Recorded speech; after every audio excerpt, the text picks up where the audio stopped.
welcome into the second edition of LFP Live. We are live here on a Sunday morning, February 25th. The Jets last played on Friday night, but we were here last Sunday. Brian wasn't. He was at the lake, but he's back. Elliot's not here, I'm back. but Brian's filling in. Brian, how are we doing?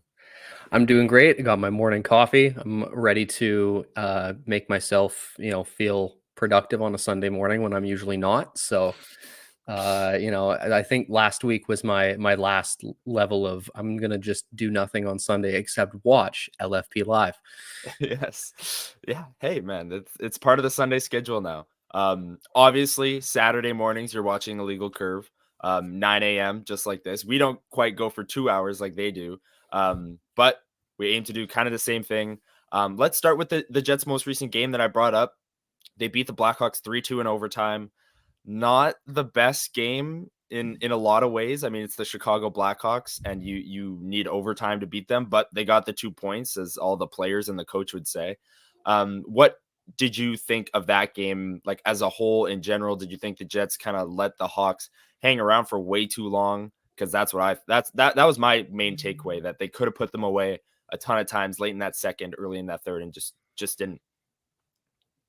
Yeah, you can't let the worst team in the league, take you to the brink like that. And it wasn't as if there were, points when the Jets were clearly outplaying them.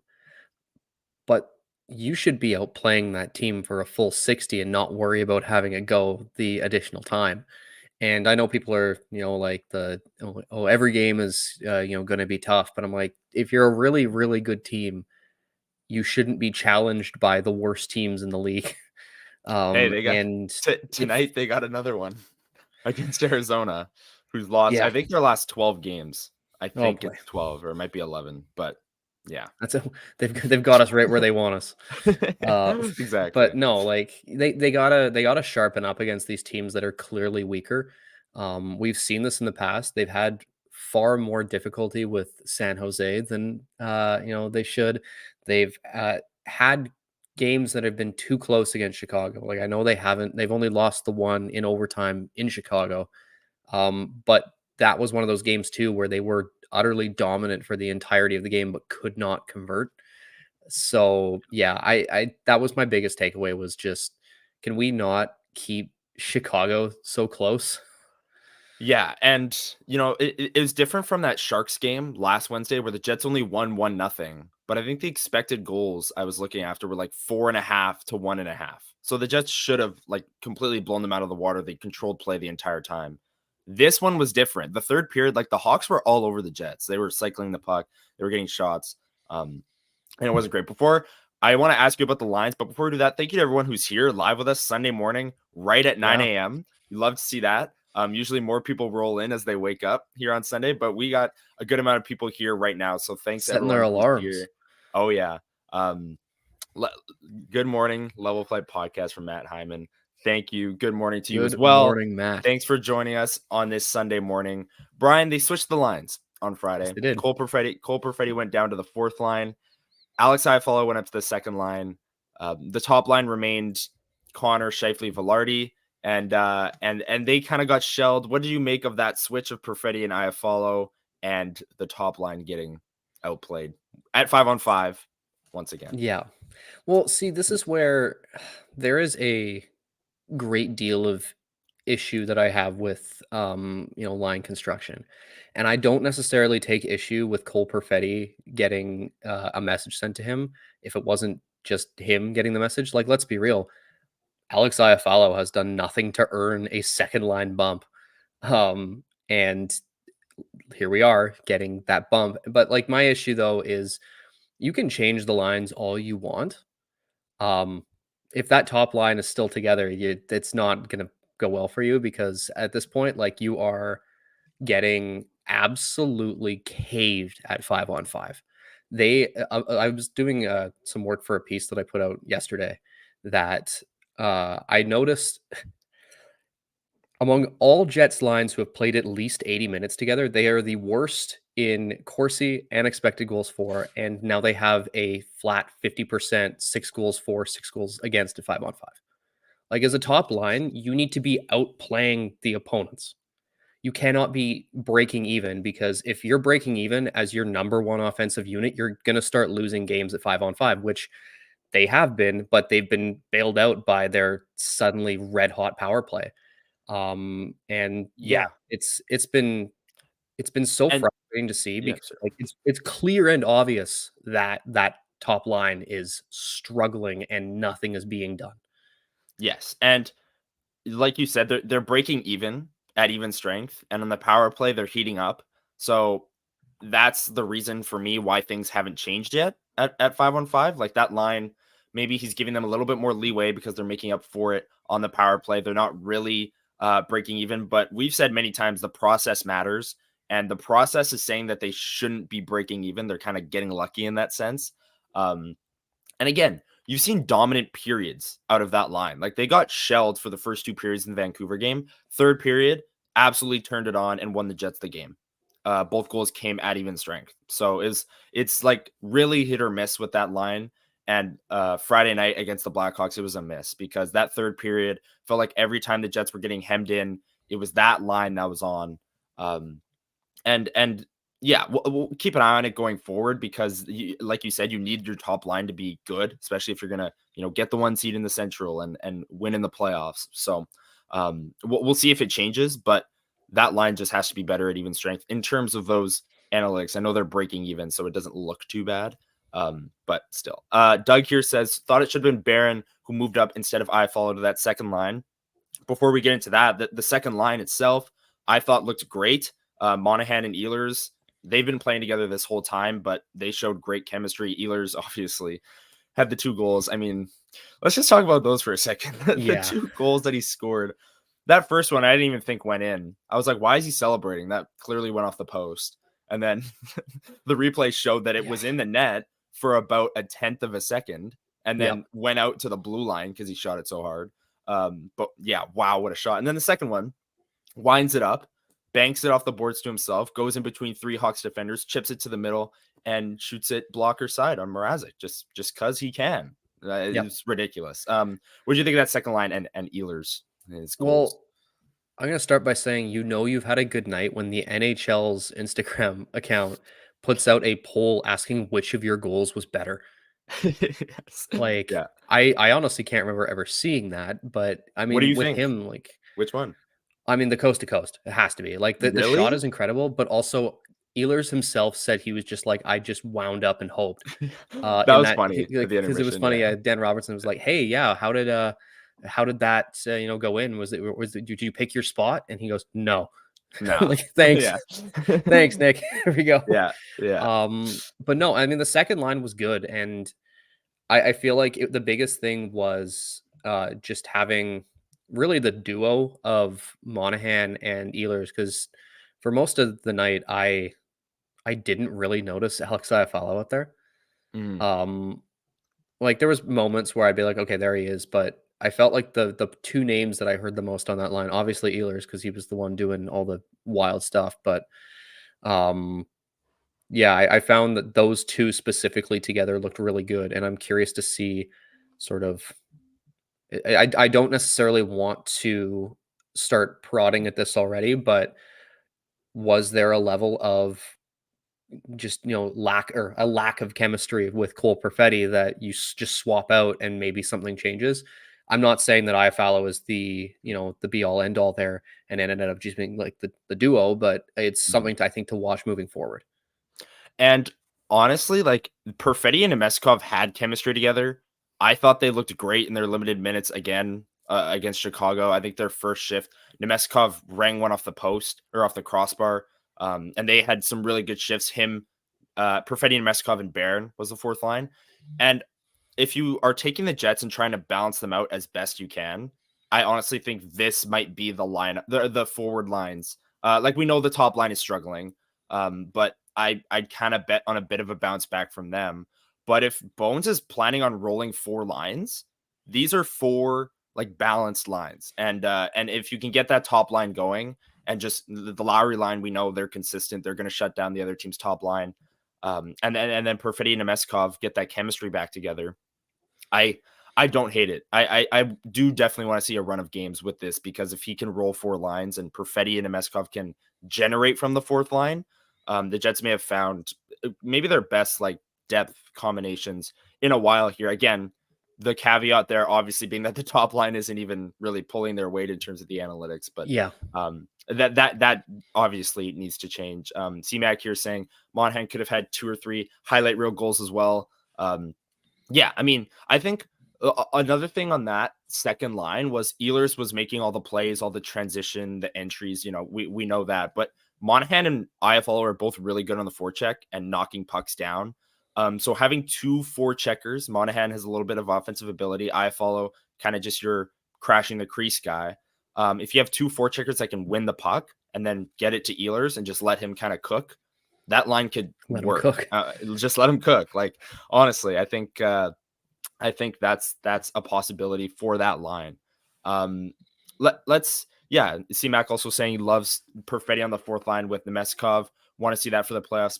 Make those guys the best fourth line in hockey. I mean, the Jets with their depth can definitely find a combination where they have the best fourth line in hockey. Scott Billeck even threw out the idea of, well, if Perfetti's on the fourth line, is this maybe the lineup that the Jets are looking to run the first game of the playoffs and adding another top 6 forward in replacement of Alex Iafallo? That might be something as well. We haven't talked about another top 6 forward really, because they already acquired Monahan. But what did you think of just the way they ran all of their lines? Do you like the depth, or would you? I mean, we both want to see Perfetti back up. I think I do, but if the fourth line works, like, I don't know. That's kind of where I'm at. My whole thing is I believe the lineup is better when Cole Perfetti is playing more minutes. And just with his ability to see the ice, I feel like that works really well. And if you are rolling 4 lines, if you like, that's the thing. Like, you're not going to get an immense amount of finishing talent on on that fourth line, but you're also probably matching up against opponents that don't know how to, deal with that level of passing skill. Yeah. So the thing is for me is less so where he is, it's just how much he's playing. And I'm looking at this here. Um that line, if you are rolling 4 lines, you have to bring it up a little bit. They only played 6 minutes and 22 seconds of even strength ice time together. Um Compared to the next highest, which was IFL Monahan Ehlers, which was at 9:14, Appleton Lowry Niederreiter, which I will say also got absolutely Which was run weird. over, Yeah. bizarre, Yeah. which we'll Yeah. get to that. They had 10:35, and then Connor Scheifele Velarde had 12:57 of 5-on-5. Yeah. So you need to bring that fourth line up a little if you are gonna actually drop a skill guy like Perfetti down there, because Yeah. if you're not playing him, like, there's no real benefit to it. Yeah, and Matt brings up a great point here. Like, it takes pressure off of him. And right now, I mean, I think everyone can admit he's struggling. I think he only has 1 assist in his last 12 games, I want to say. I think it was 1 Yeah. in 11 going into the Hawks game. But he's struggling. And when he's not producing, his flaws as a point producer are highlighted. And yeah, taking pressure off of him right now, putting him on the fourth line, letting him refine his game with a guy who he had chemistry with earlier in the season, I don't think is the worst idea in the world. Yeah, let's switch the topic here. I mean, Connor Hellebuyck got the start. He held the minute, honestly, for that third period, which, like we've said many times, kind of it's kind of weird that they let the Hawks hang around and needed Hellebuyck to kind of steal it there in the third.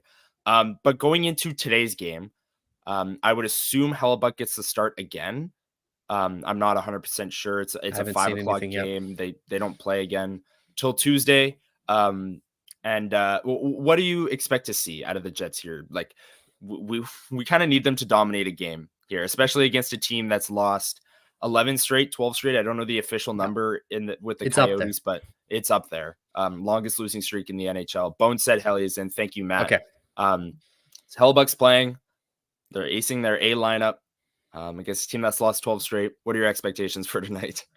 See, my personal expectations is that regardless of how this team is playing, they should absolutely bury the Yotes. It Yeah. is 100% a better team than what they are facing.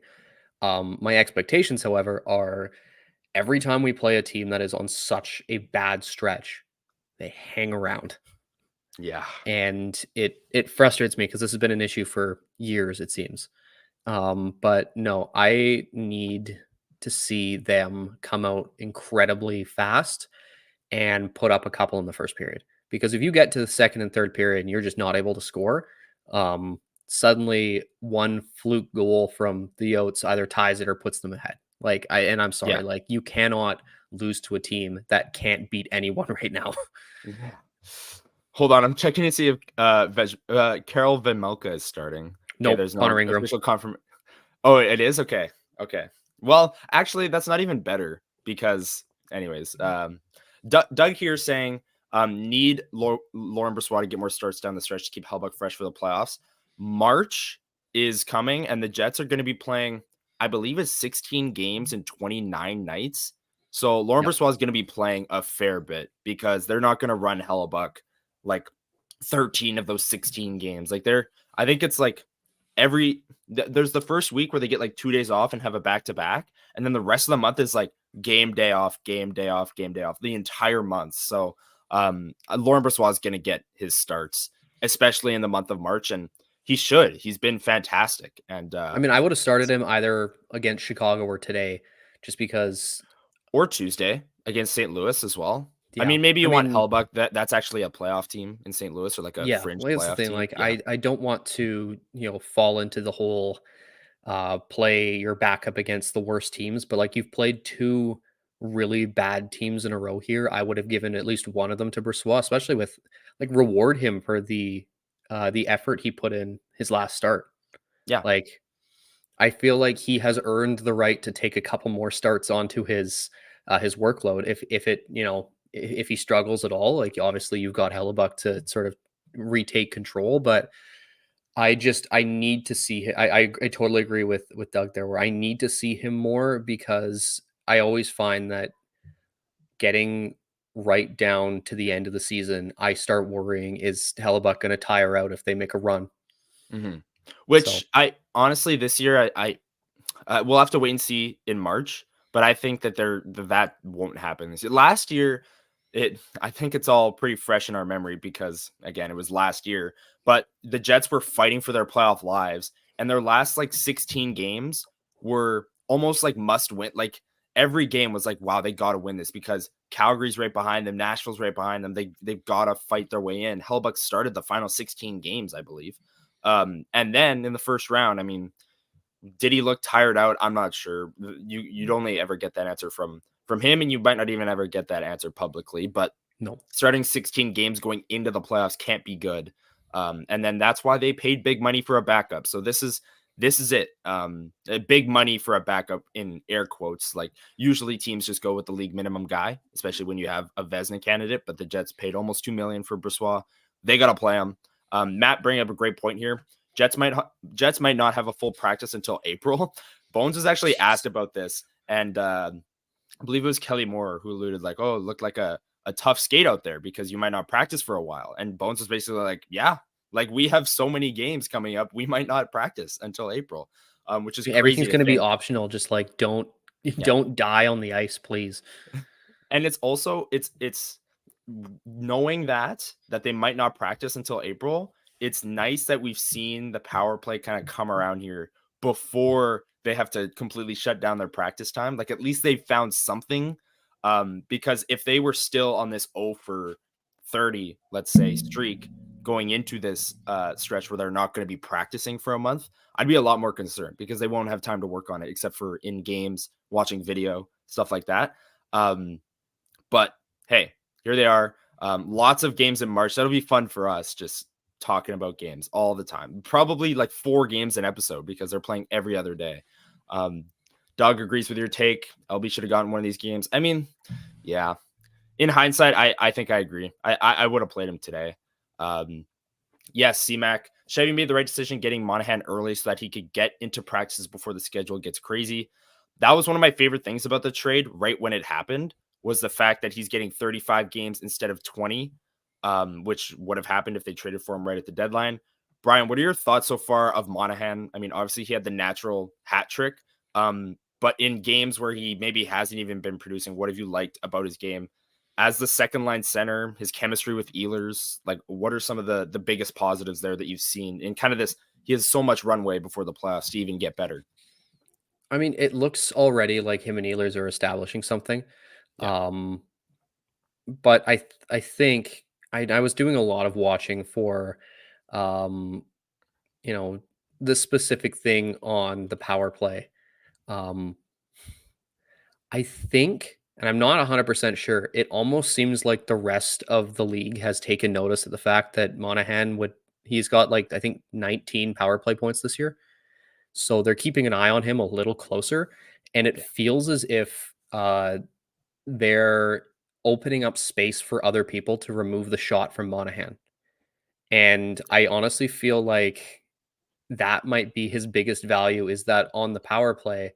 I mean, it also helps that they're starting to run things through Velarde now a bit more north Yeah. south, which is a long time coming.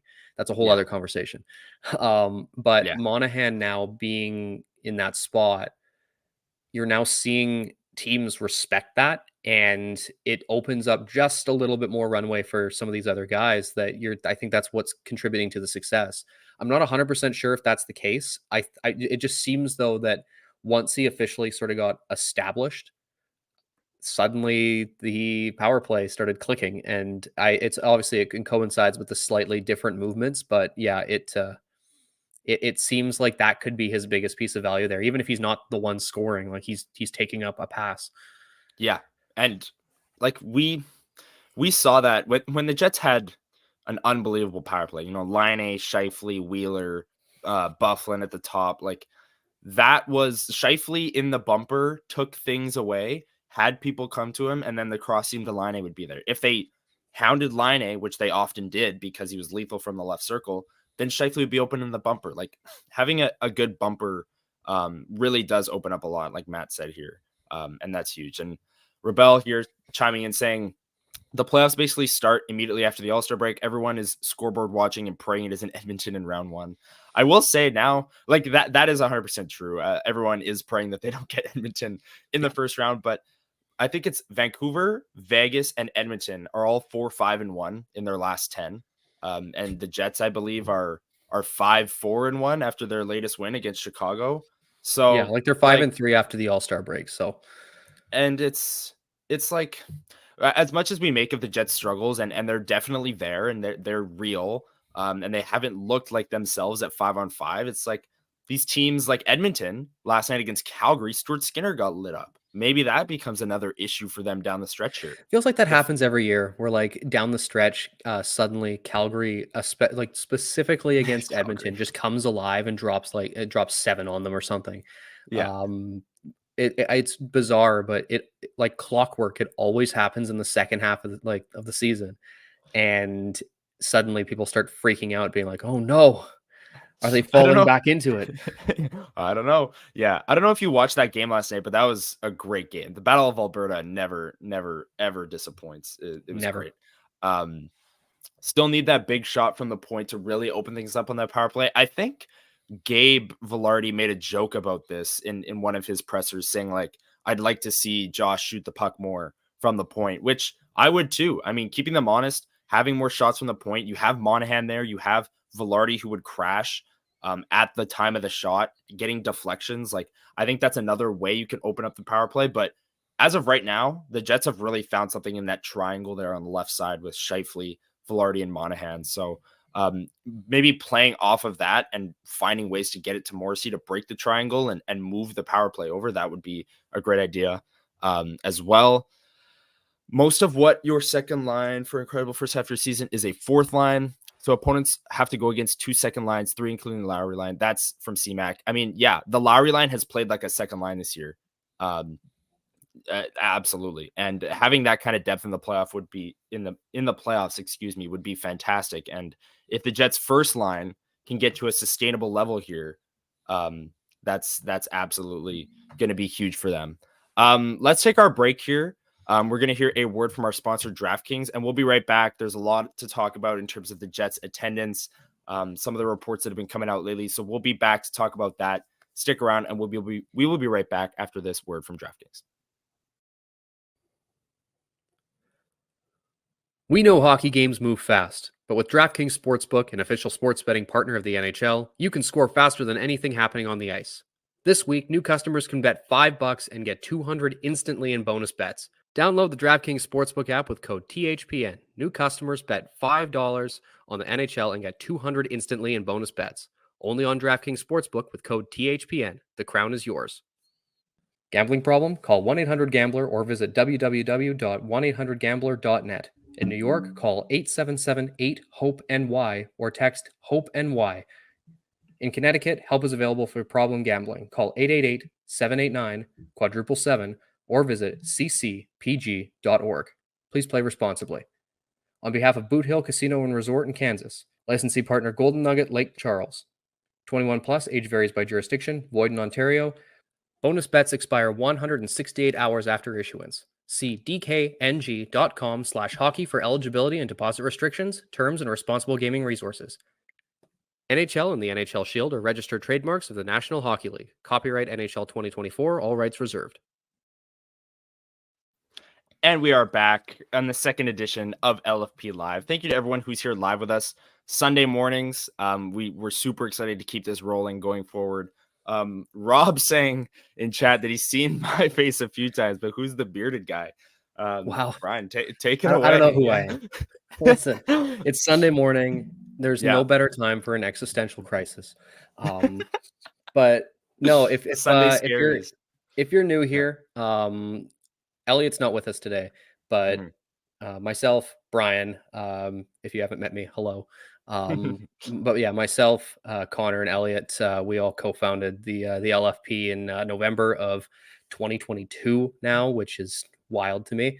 And so we all stop in every once in a while. It seems like these days it's hard pressed to find all three of us fully available for an episode or a live, but we all try and we're here when we can, and at the very least there's usually two of us that are always ready to hop on. So but yeah, if you haven't met me yet, hello, and buckle up. Yeah, and Brian also writes for the Hockey Writers as well. You can check out both. You can check out both of our Jets stuff at thehockeywriters.com if you want our thoughts in written form. But if you want them in audio form, you're at the right place. Yes, you are. Brian, let's get into the conversation that everyone's kind of been having. The Jets attendance. Chris Johnson of The Athletic, the Steve Dangle Podcast Network, he's part of TSN. Sat down with Mark Chipman for a one-on-one on the Jets attendance. Basically, the main takeaways to come out of that was the Jets really need to get back to 13,000.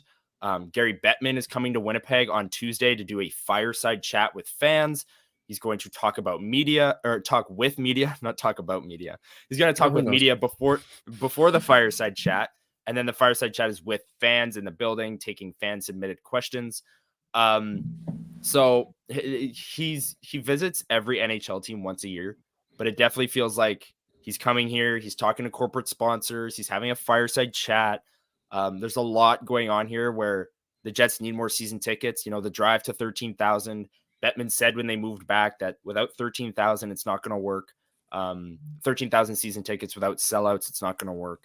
And Mark Chipman basically said the same thing in his article with Chris Johnson, saying it won't work over the long haul to keep this pace that they're at right now. And I think before I get your thoughts, it should be noted that ever since Christmas, the Jets attendance has been fine. They've had 4 sellouts. I think one of their lowest games was just under 14,000, and they've been like in and around like a rolling average of 94% in attendance, which again, not sellouts, but it's fine. And again, it's not sustainable. We need more season tickets. That all those things are true. But what are your thoughts kind of going into this week, what you heard from the article from Chris Johnston and Gary Bettman coming to town? I mean, my eyebrows were raised a bit because anytime this conversation comes up, the instinctual reaction from True North is always to be like, no, we're fine. Like there's nothing's going to happen. This is the first time that we've seen Chipman kind of like accept some responsibility for it. And like that caused a little stir in me being like, we haven't seen this level of, I mean, it's less so accountability, and I feel like at this point it's just like necessity. Like True North has to look inward and realize that certain things don't work the same as they do, you know, in 2011 through 2018. Mhm. Um, I I don't think there's a world, at least in the short term, where there's any threat of leaving because, like, let's be entirely honest. If they need to, they Mhm. can just fall back on some support from David Thompson, who is the Yeah. co-owner of True North, who is the richest man in Canada. And then, Mhm. like, let's be real, it's not like Chipman is hurting either. Like he is rooted in the local business economy, Yeah. and they own the building, which was, I know, the issue with, you know, things back in '96. Um, so they get all the revenue from concerts, everything happening there, concessions.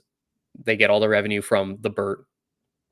Yeah. They're getting from that. So like, it's not the same level of concern that I think I would have had if it was like, oh, so and so owns the building, so they have to compensate for that. Like if their attendance is on the uptick, which it has Yeah. been, Yeah. um, they're making a decent amount of money. But I think the real issue here is there wasn't enough. I don't know if it's compassion is the right word, but understanding of the people who dropped their season tickets Mhm. um, during COVID.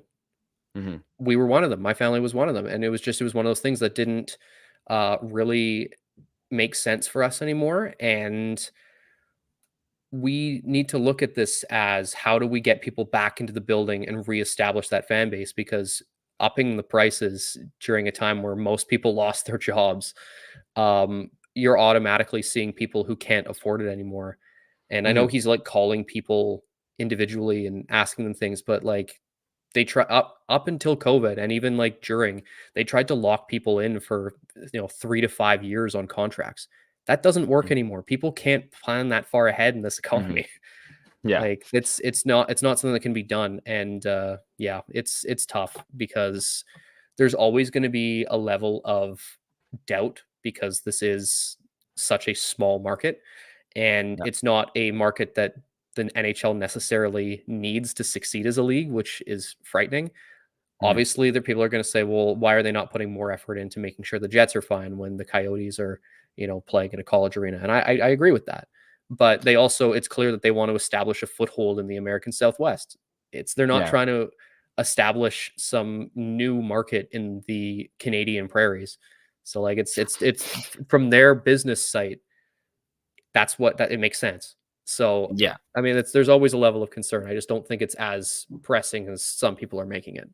And comparing it to, the Jets that left the first time, who are now the Arizona Coyotes, and I mean, I'd be like, this is even now I'm entertaining it. The Arizona Coyotes are gonna relocate in the next like 1 to 2 years if things actually don't get if they don't sign a arena lease and get a space in Arizona and start building an arena. They're gonna go to Utah, Salt Lake City, whatever. That's not the case here.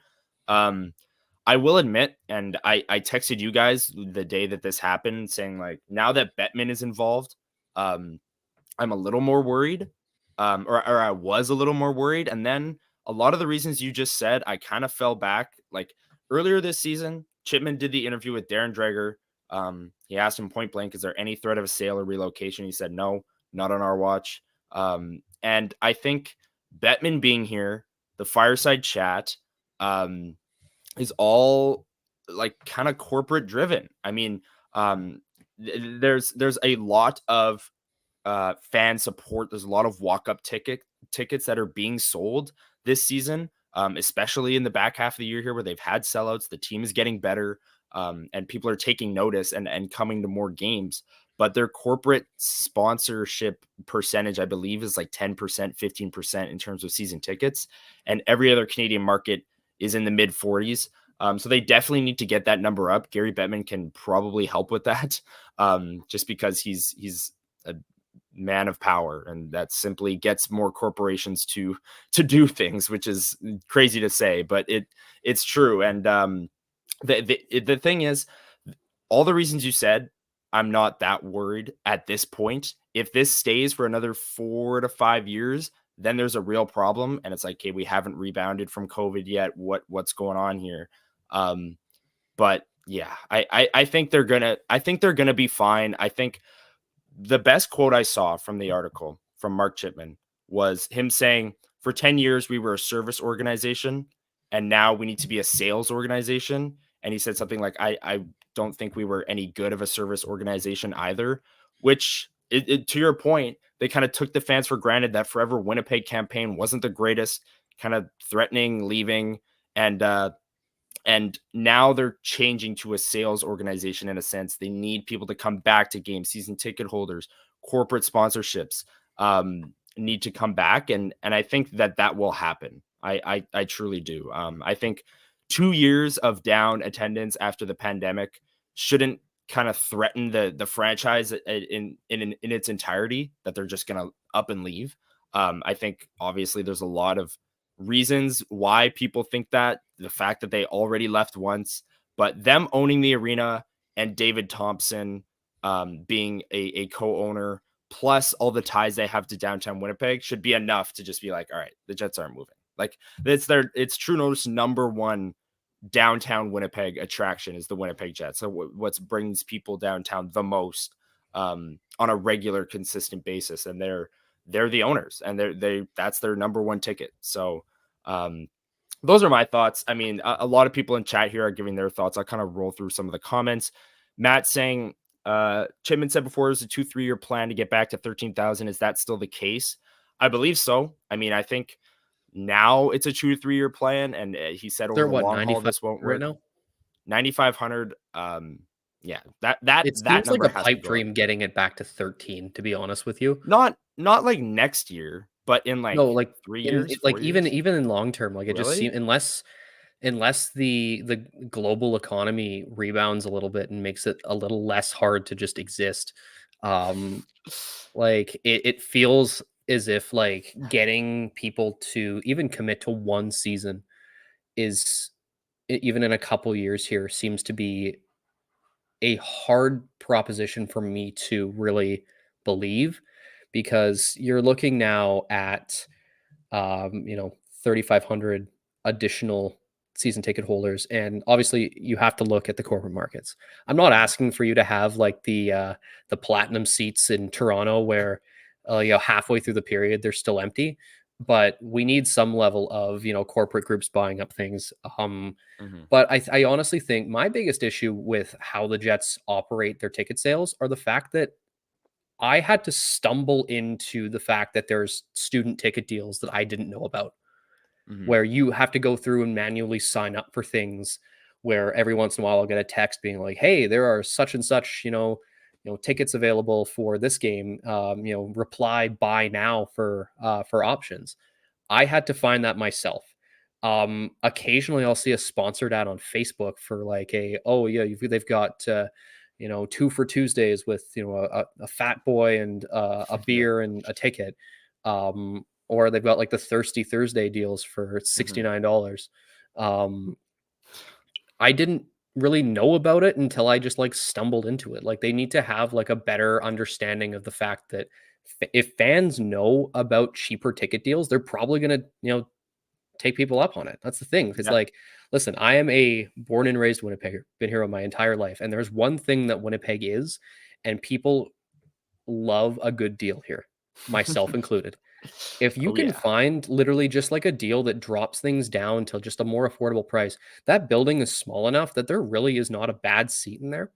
No. Like, I'll sit like the 10th row of like one of the 300 sections and I can see just fine. Yeah. If people actually know that the Jets are putting these deals out there, they're probably going to help boost, at the very least, just single game attendance. Obviously, that's not what they're going for, but if you boost enough single game attendance, maybe then people will be like, oh, I could maybe do a mini pack. I could do, half a season. You need to do a better job of marketing your deals, because if you can start getting any sort of cost retention there, that's how you get back to 13,000. If you're just hoping that fan support and pleading with the fans to be like, hey, come on back, is going to get you to 13,000 in addition to some corporate sponsors, I feel like that's where it's going to get tough. Yeah. And I agree. And Kim weighing in here kind of echoes your point. Like some of the headlines are talking about poor attendance, but Chipman and what they're alluding to is the poor season ticket base. And the like I said, the attendance since Christmas, since the winter break, since people kind of took notice that this team is a number one team, fighting for the number one seed, attendance has been fine. Like single game attendance, maybe more people are finding out about those single game deals where you get 2 burgers and 2 beers and 2 tickets for $100, which is really good. Like that's a good deal. Like you said, Winnipeggers love a good deal. Maybe more people are figuring that out. But Bettman, Chipman, what they want, what they need is a higher season ticket base, or what they're here to achieve and get more out of the corporate sponsors. But the thing is, like all the Jets fans, they hear these things, and the corporate sponsors are what is needed. Jets fans are doing their part, like the walk up excuse me, the walk up sales, the fact that their attendance has been better since Christmas. Like this is not corporate sponsors buying up these tickets since Christmas. Like these are Jets fans doing their part, walking up, buying single game tickets, supporting the team. Like they're absolutely doing their part. And it's interesting because you see all these headlines, like people are alluding to in chat here. You see all these headlines that are saying, "Oh, that the attendance it's not sustainable," all this stuff. Yet Jets fans are doing their part and walking up and buying tickets. But the corporate base needs to be higher, and I think that's really just that's the truth. And I think that's a big reason why Bettman is doing all of this media stuff this week is I forget who reported it, but someone reported saying he's going to come and try and get more corporate sponsors on board. Then he's doing media. Then he's doing the fireside chat. I really think it's trying to get the corporate sponsorships up, which I think is a big reason. Kim bringing up another great point here. The Toronto journalists are the ones that are getting these stories. Darren Dreger got the interview with Mark Chipman, the video. Chris Johnson got the exclusive article. Scott Billick brought up a great point yesterday on Twitter that like the Winnipeg media should be getting these opportunities. Like Ken Weeb, Mike McIntyre, Scott Billick, Murata Tesh, all the big J journos should be getting these opportunities because Winnipeggers want to hear from Winnipeggers on these stories, and the local reporters are more tapped into what the issues actually are for Jets fans and for The maybe rest of them are local just looking at corporate it from the sponsors. outside. Yes, the Chris Johnston and Darren Dreger look and go, "Oh, bad season ticket base, bad attendance," and that's what results in the Look at like the previous Hockey comment DB there. attendance page. Yeah, that results in Kim's earlier comment of just the headline saying poor attendance, but attendance has been better since Christmas. More people are buying single game tickets, and the Winnipeg local reporters know that. What do you make of that whole like Chipman and Chipman's 2 interviews this season have both been with national reporters who don't really have a finger on the pulse of what's really happening here in Winnipeg. I think it's a little frustrating. At the very least, I would have anticipated something a bit more local with like that's the thing. Like you get Chris Johnston with the Athletic, but you have no input from Murat. Like Yeah. there's a level of it almost I don't know if it's a lack of respect from the fact that they're the ones coming in and taking these these stories and portraying it from afar. But Mhm. I feel like True North also needs to understand that it would go a long way if they showed a bit more, you know, just general listening to the local Mhm. media, because you're all you see now is reactionary pieces from them to a report that comes out from Toronto that the Jets are suffering. Um, you're not going to get any sort of genuine reaction and you know local media coverage on it when they're not the ones reporting it. And like they need to be the ones who are getting these scoops, and Chipman is going and talking to these Toronto guys who have no clue what's going on. Mhm. Like it's frustrating because I feel like we would get much more genuine content out of what's going on here and way more context of the situation if we heard it from the people who actually cover this in the market. I don't know if that's True North actively vetting the fact that they don't want to talk to local media because they know that they'll face more direct questions. Because let's be real, in Toronto, they don't know what the real problems are, so it's easy to dance around.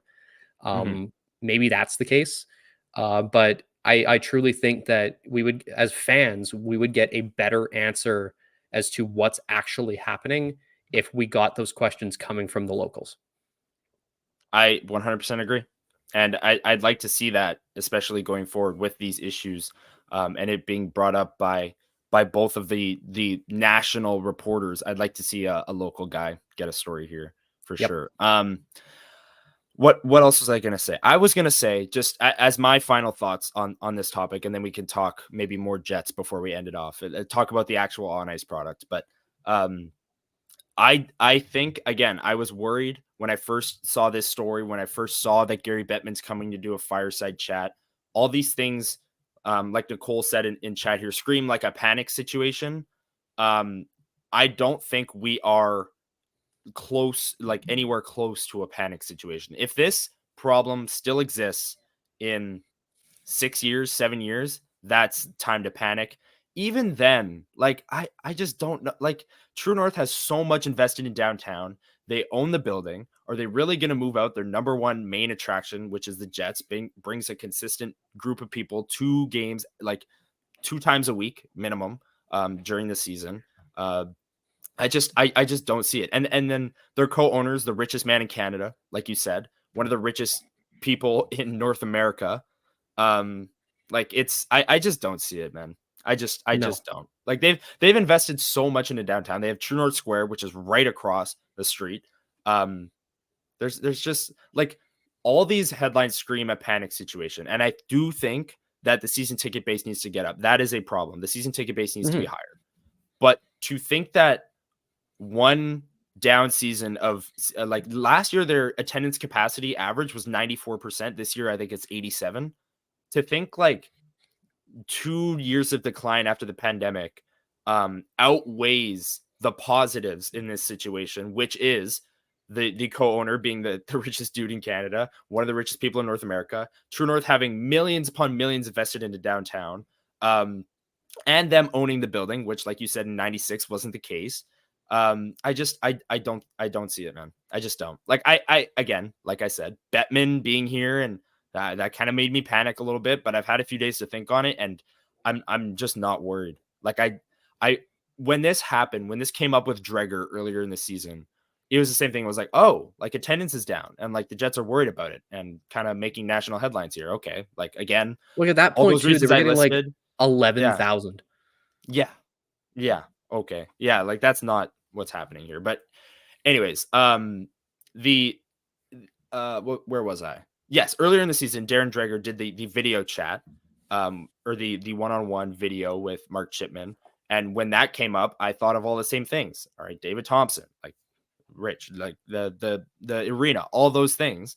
Um, and now that Bettman is involved, I was a little bit more worried, but I fall back on all those things because logically, to me, that's just what makes sense is all those things being true, and maybe they really do need a higher season ticket base. That I'm not discrediting the issue here, but I think Chipman's quote of them saying they're reinventing themselves, becoming a sales organization, maybe improving in the customer service department, which I believe a lot of Jets fans had an issue with. And if Mark Chipman is calling them, saying, "Why did you leave?" Maybe that's why a lot of people are saying that. And he's hearing it on the phone. And he's going, "Oh, dang, we got to switch who we are because it's not working." Um, I think that's a start. They've identified the issue. They know what the issue is. They've realized that they've been a service organization, not a sales organization, and they need to switch that. Um, and that's enough for now. And I think this fireside chat and Bettman talking with the media is going to bring a lot of, maybe not a lot, maybe a few answers. Maybe he'll deflect a lot of the questions sent his way. I'm not sure, but we'll see. Maybe he'll be very candid in a way that it hurts or doesn't hurt. We'll see. Do you have any final thoughts on the attendance topic in general? Not really. I feel like we've rolled through the sole sort of issues of it and where we stand on it, and obviously the corporate, people are going to stand differently on it. But yeah, I feel like we've reached our level of sort of genuine understanding of what's going on here. Yeah. Yeah. I think that's good. I mean, I think it's a tough conversation to have. The Jets' Oh, attendance 100%. is it sucks, right? Like um, this team has left once before, so it's tough to talk about. But let's end this off. We like to go for a little bit of like near an hour with these Sunday lives. Thank you to everyone once again who's in chat joining us, having their thoughts in the comment section below. We really appreciate it. Let's get more into some on ice topics as we head into this game tonight against the Arizona Coyotes, who have lost a million games in a row. Tuesday against the St. Louis Blues. Thursday against the Dallas Stars. Three Central Division opponents. Let's quickly talk about that Dallas game. The Jets have struggled against Dallas this year. There was that one game earlier in the year. It was the same day as the Bombers West final. That's how I remember it because I was watching it before I went to the game. But they fell behind and had a really good third period, but just couldn't beat. I believe Wedgwood started that game. I think the Jets really need to prove that they can beat Dallas at least once in the regular season, because if they get swept by Dallas going into the playoffs and maybe have to play them round one or play them round two, that could be an issue. What are you looking for over these next couple games? Obviously Arizona tonight, but then you play two playoff teams in St. Louis and then going on the road to Dallas. Yeah, I mean, I said it earlier. They should hopefully take care of business tonight. Right. We hope. And I think the Jets match up really well with what St. Louis does, and they've shown that before in the past, and they haven't really changed their style too much. Like they're definitely improved, um, but I think it'd be best for everyone if the Jets, laid an absolute beating to the Blues, because then we could beg and plead them to leave Buchnevich in Winnipeg. Yeah. Um, Yeah. but no, and I feel like, yeah, like you mentioned it too, the Dallas game is huge because, yeah, we haven't seen them in a while. And that was at the beginning of that little run there from the Jets that was almost unstoppable. Mhm. And I think we're going to get a much closer look at what these two teams match up against with each other. And I would like to see a game where they can actually convert on their chances against a really good team, because we're probably going to get Ottinger, Probably. who I think is still a top five goalie in the West Yeah. at the very least. Mhm. Um, and he's shown in the past that he can steal games, much like Connor Hellebuyck can. Yeah. And I think that if you can convert, I would feel really good about the ability of Connor Hellebuyck to help keep Dallas limited. And Yeah. that's where I'm looking. I think the battle will really end up in the nets, because both teams have the ability to blow it wide open, but they also both have the ability to keep it very close. Yeah. So yeah, I'm going to be looking at that, and I'm concerned in the sense of I don't know where this team is at in terms of competition against truly like the best teams out there. We saw some really good work against Vancouver, but since Mhm. then it's been a lot of lower of the standing teams. So this is our next sort of big look here. Like obviously St. Louis is a playoff team. I don't see them in that same tier though. Yeah. Oh, yeah. Like Dallas is a contender in the West, and St. Louis, as good as they've been this year, they're in the Bubble. playoff mix. Not a contender in the West. Like they're not there. So I'm really excited for all these games coming up here. Central Division rivals. I mean, they played the Hawks on Friday as well. So keeping the Central Division thing going, that'll be fun.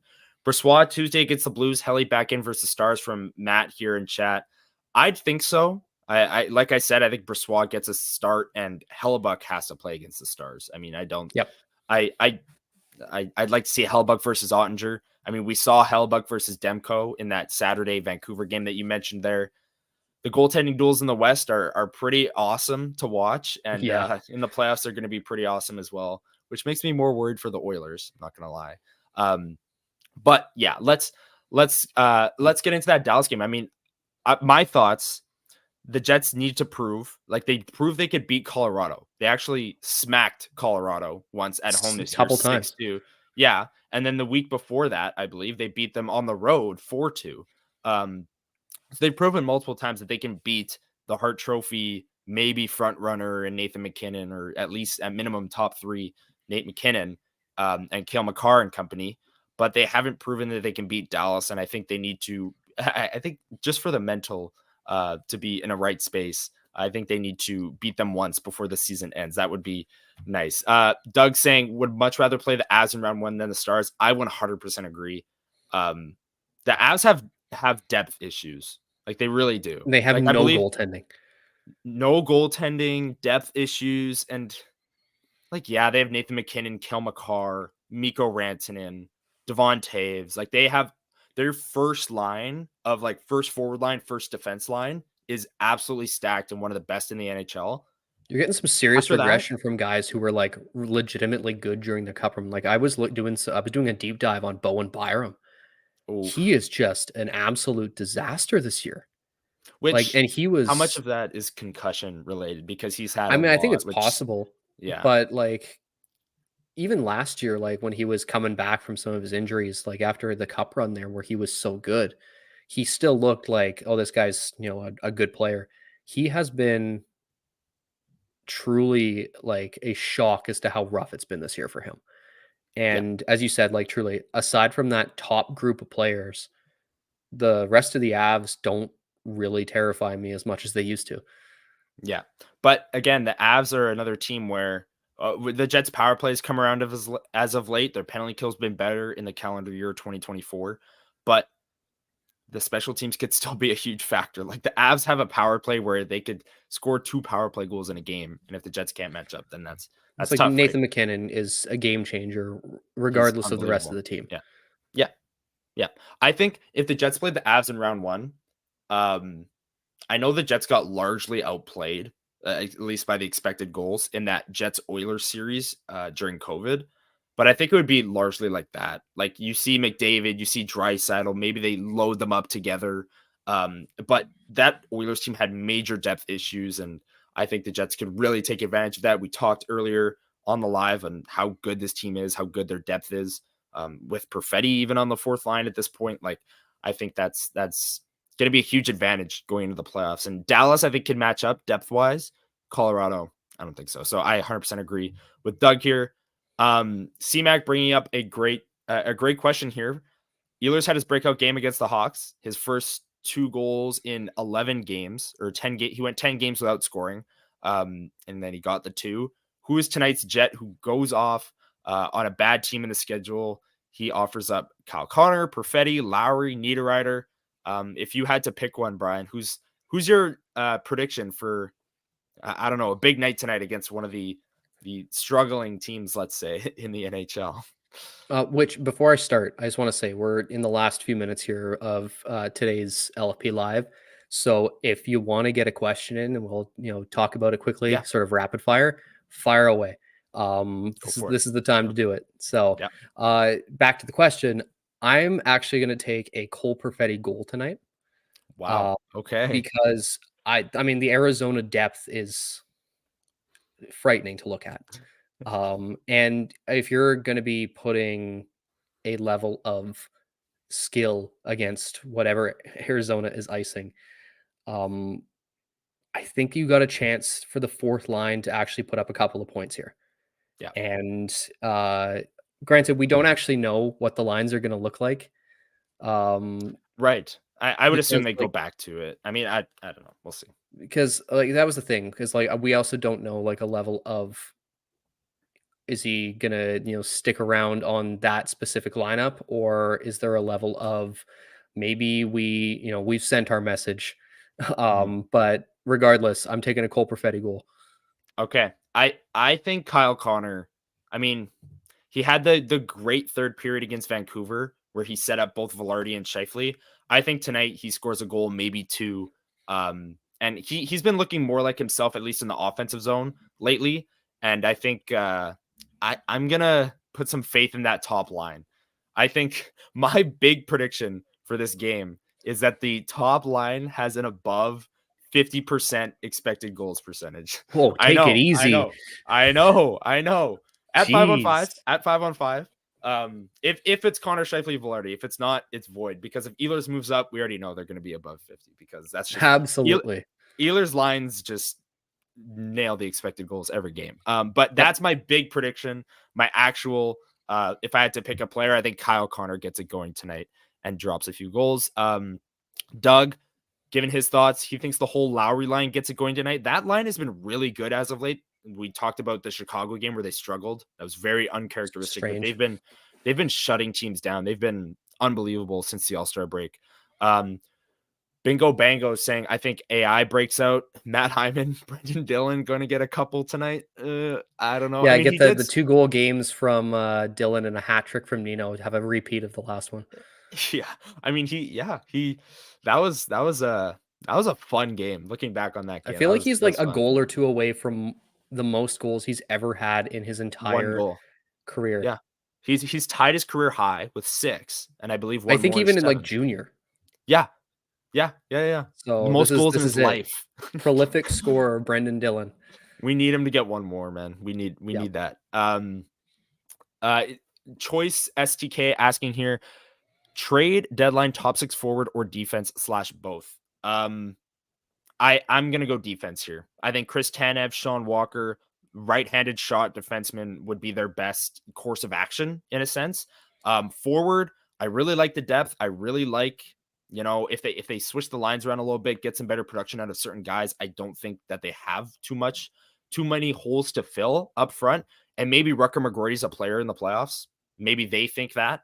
But anyways, I'm gonna go defense on this one. I think it's the more glaring need. If they were to add over these next, I think it's another 2 weeks to the deadline. Yep. But what are your thoughts? I Order agree. defense. I totally Yeah. agree. It just does not seem like the Jets to spend more assets on a forward group than they've already spent a first on. Yeah. I would very much like to see someone who can bump Pionk out of that top 4. Whether like, listen, I am a massive proponent of Dylan DeMello, but if you get someone like a Chris Tanev, I would put him with Morrissey because as good as DeMello is defensively, Tanev improves on it. Mhm. And then you could run which I get a kick out of this every time, a Dylan DeMello pairing. Yes. Um, but then Ultra you defense. have options though where if that struggles and maybe Bonus really just likes to see Dylan and Pionk together, then you get Sandberg and DeMello, DeMello. and I like how they wouldn't do anything offensively, but they probably wouldn't allow anything either. And unfortunately, that would Exactly. mean Nate Schmidt would get bumped out. And ultimately, I think if it's possible, you swing a deal that moves him as a salary. Mm, I don't think it happens, but I think that's the way I no. would go. Okay. Yeah, I agree. Defense I think is the bigger need. Nicole saying, I'm hoping Nino gets a few points tonight. Yeah, that third line's been around the net. Nino's always around the net, making things happen. I could totally see him scoring tonight. Doug, does Barron move up? He would I move don't up think for so. Iafallo. I don't think so. I mean, he has Well, played really well as of late, and he was sick in the Vancouver game, didn't even finish the game. But I like the way and he played on we do have to keep in Friday. mind though Yeah. that clearly there was a level of issue that Bonus had because apparently it was not illness the other night when he was healthy scratched. Oh, right. Yeah. I think they just So wanted to get guys in. I think you'll yeah, see more of that going forward but I because feel like if we you're going to talked about move him up, you're not going to be healthy scratching him. right. So That's fair. Yeah, and I think in March, Kapari, Stanley, maybe even Hanela, if they find a way to get him up, um, are going to get a lot of games because, like we said, they're going to be playing a million games in the month of March. Um, so we found out during this LFP live that this is Elliot's account, but he's predicting a 3-point Perfetti night.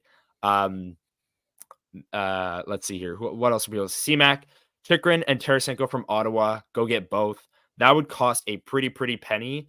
You I would also don't know if absolutely. I want Tarasenko. I was gonna say I don't know if I want Chikrin. I Out like. of the 2, I would prefer Chikrin. Oh, agreed. Tarasenko 100%. Yeah. is a shell of his former self and somehow worse defensively than most forwards that we have on this team. He would be a finisher, which the Jets kind of do need. I mean, they generate a lot, and they generate a lot off the cycle. They need some guys to put pucks in the net. But Chikrin, I do like for the price. I don't know if I do. I feel like it would be a first plus a really good prospect Well, that Ottawa would said need to they're get open for him. business. Yeah, and Chikrin, I feel that he has some struggles defensively. Um, and he's a really good puck mover, really good offensively, incredible slap shot that would be an asset on the Jets power play. But defensively, I don't know if there's really a fit there. Do they need more puck movers? Yes. But for the price, that might be a lot in terms of price. Matt saying, I think it's likely the Flyers package Sealer and Walker in a trade, not necessarily to the Jets, but there are rumors going around. I saw recently a report that the Flyers were talking extension with Nick Sealer. Sean Walker, I think, is getting moved, and I think he is an Oiler. I think Sean Walker is an Edmonton Oiler. They need a right-hand shot in the worst way. A puck mover completely fits their system. I don't think they package them in the same deal. I could see them each getting traded separately. But if I had to guess, Sealer gets extended or gets a new contract with Philly and stays, and Walker gets traded to the Oilers. That is my prediction for those two. What do you agree, or what are your thoughts? Yeah, I don't see a world where the Oilers aren't going to just go all in for a Sean Walker. So I yeah, don't I know. think Yeah. it I don't know seems if like it's that's all that's in the though. likely. I think they get Gensel, or like they're I pushed think to the Vegas gets push. Gensel. Really? Well, Jack Eichel, LTIR. Right. Mark Stone is Stone going to be out a while. So Jake Gensel to Vegas confirmed. I'm calling it now. confirmed. Um, Sources are saying. Yeah. yeah. Yeah. I don't know. I think the push all the chips into the table move for the Oilers is Gensel. And if I were them, I'd be going all in because you got 2 years left of Draisaitl, like this year and next year, and then you've got 3 years left of McDavid, including this year. So I don't know, man. I just the Oilers have so many issues, but they're so good. It's such a weird dynamic there. C-Mac bringing up the Chikrin thing. With 2 years of term, he paid a first and a second, should be cheaper now with only 1 year of term. That is true. It might be a little bit cheaper. Ottawa was pretty high on him when they went to go get him. So would they even want to move him? But that is true. That the price would be cheaper than that theoretically. Waddy 1972 from Twitter comments popping up here. Peretti for Gensel, push all in with other draft picks if necessary. Try Tanev as well. Tanev, I feel like if the Jets are gonna, Tanev would be my ideal right D acquisition. I honestly like. You brought up the fact that pushing him in and then having DeMello play with Sandberg and DeMello, that would be fantastic. The decor would be fully kind of flushed out at that point. Perfetti for Gensel and kind of pushing those in. I don't agree with that. I think the Jets, with their prospects coming in, like Rutger, Brad Lambert, Ville Hainel is going to be a player next year. Like, I think that's the next wave. And yes, Perfetti for Gensel would be pushing the chips all the way in and would make the Jets better right now. But for sustained success, I don't know. What do you think about a Perfetti for a big swing, whether it's Gensel or not? No. I mean, for me, the whole thing is I believe there's better fits in the forward group without having to, deal a top tier prospect. Mm-hmm. Where like you can probably get away, or like even if it is like someone who's not already making an impact in an NHL lineup, like as much as the focus has been on Cole Perfetti, he's still a really good player. And I Yeah, feel he's like giving struggling. him up for a Jake Gensel would be rash. And I don't think that would be the best move. What I would like though to see them do is move like a one of their named prospects and a pick for a guy like Pavel Buchnevich, Mm-hmm. which I've said before, like if they are looking to add a guy who can, make a difference in that top six, I would go there because it's not going to take, your an NHL player, a young NHL player at that, it'll probably take. You could probably get it done for the Montreal second, Mhm. maybe a Chaz Lucius if they're willing to take that on, Yeah. or I would do it. Yeah. And again, I think Rucker McGroarty, I think he's a player in the playoffs. Like, I think he's going to have an impact on this team, whether it's down the stretch or into the playoffs or whatever the case may be. I also think that the Jets think that. So I don't think that they're going to be adding another forward. And then Rutger's going to be coming, like, whether or not you think Rutger's going to be a player this year, I think it's almost a lock that he's on the Jets opening night lineup next season. So any player that you get, would they block maybe a Rutger next year? A lot of those guys in the bottom six are still under contract. A lot of players in general are still under contract. C-Mac here saying, don't give up on Perfetti. Going to be a 70-point player in two years. Patience. I 100% agree. I mean, sometimes we forget the fact that he's 21, 22 years old. That's the He's thing. very, The very, COVID years shoved him into a pro role immediately. yeah. And we saw it this season. We saw it. He's struggling. He's young. Rick Bowness talked about it. The ebbs and flows of a season. Young players don't know how to handle it. I'm pretty sure Perfetti told Scott Billick also that maybe if he was in Scheifele or Lowry's position, he'd know how to better handle a situation like a slump like this. He's going to be fine. And I think he's going to bounce back maybe even as early as the month of March. Like coming up here, this next stretch of games, if he gets moved back up into the top six, starts producing again. But I agree. Don't give up on Perfetti. Patience, absolutely. If they do bring in a top six or bring in Rutger, who do you think comes out of the lineup? I'd think it'd be Barron. Either Barron or Appleton, because they're not going to just kick like a Perfetti out of the lineup. They're not going to take Appleton out. As much as they should, they won't. Niederreiter, Lowry, Appleton will be the Jets' third line for the rest of the season. I don't think that's which is unfortunate because Mason Appleton is riding along and he has Niederreiter, Lowry, yeah, guy. Niederreiter, Lowry, McGroarty would be really fun. I'm not like truly. Appleton profiles better as a fourth line guy, but he's one of those ones that just gets stapled and stays. C-Mac here bringing it up with the 91 or Perfetti and Meskov fourth line. Rutger at least has that spot to grab, and then that line will be humming. Perfetti to Meskov, McGroarty, fourth line going into the playoffs, maybe. Yeah. Waddy bringing up the Perfetti Gensel thing again. I mean, yeah, if you're pushing all your chips into the table, that's definitely pushing them all in.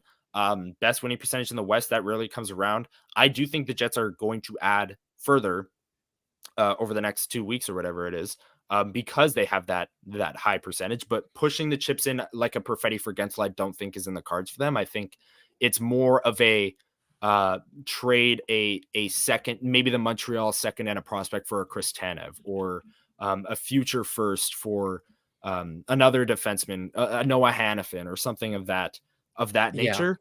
Better fits. And yes. and like, ones that aren't, not saying that Jake Gensel wouldn't like immediately improve this team, because he would. I just don't know. It's also incredibly uncharacteristic of the Jets to do such an incredibly large move and move. I mean, a NHL prospect that would be in the fact that he was playing top six this year. It would get it done on, I think so, but I just don't, I can't see it happening. And as good as they are and as good as they have been, it feels like they're at this point going to fill more roles than they are just going to acquire the best guy available and shove him in and figure it out after. Yeah. I 100% agree. Thank you to everyone who's joined us on this Sunday morning, our second edition of LFP Live. We're super excited to keep this going. We're going to be back next Sunday doing the same thing, same time. Come on by. Thank you to everyone who's in the comments regularly, dropping these questions, giving us things to talk about, sharing your thoughts. We really appreciate it. We really appreciate you making us a part of your morning, your Sunday mornings. And yeah, we love doing this. And we'll be back. What is it? Episode 70 coming out Tuesday. Yeah. So we'll be recording the Joe Morrow episode. The Joe Morrow episode. Yes, we will be recording Monday with our thoughts on the Coyotes game. We kind of teed it up a little bit here. We'll be giving our thoughts on that, previewing the Blues game that night. And then Wednesday we'll be recording. That one will be largely around the Bettman stuff, his comments when he speaks to the media, speaks to the fans. So stay on the lookout for that Tuesday and Thursday for episode 70 and 71 of the Level Flight podcast. But Brian, how does it feel? Got your first LFP live? I mean, I'm a vet at this point. I already did one. So Yeah, you're on your second, and no, this is great. It's something that we've wanted to do for a long time, where it gets us way more in direct contact with the people who are listening to our show, and we can't express our appreciation enough. And it hasn't happened yet, but with the release of this as an audio episode, we're about to have our first ever 1,000 download month that we've ever had. And like our biggest, we've surpassed our biggest month a while ago, and we're just climbing and climbing and climbing. And it's all thanks to you guys. And we can't say enough about how great our community has been as that we've started building up. And it's, something where for a long time since we've started, we wanted to add more content to become more immersed in this Jets community. And, adding the shorter episodes during the week make it a lot easier for more people to listen and sort of become part of that. And now we can actually directly reach out to you on a Sunday morning. Everyone's, having their coffees. We've even got my dad in the chat here. He's, he's awake. He's watching. There he is. We got Doug. We got Doug going here. So but thank you so much, everyone. I can't say enough. And as Connor said, this is his second already, so I'm behind a little bit. But my first, I want to say thanks to everyone for coming in this morning. We've had a very sustained viewer base, and for welcoming us into your homes. Yes, exactly. And Rob saying he'll be back now that he's subscribed. If you're here for the first time, be like Rob, subscribe. Click the little bell so you get a notification when we are going live, when we release new episodes. Exactly. Make sure you're subscribed if you're here on YouTube. And hold on, let me take this comment away for a second. Both of our Twitter handles are there at YWG Brian and at Connor Harabchak1. Follow us on Twitter as well. And thank you everyone for all your support. Rolling through all the comments here. Great show. Thank you everyone. We really appreciate it. Join us again next Sunday and stay on the lookout for Tuesday's episode and Thursday's episode.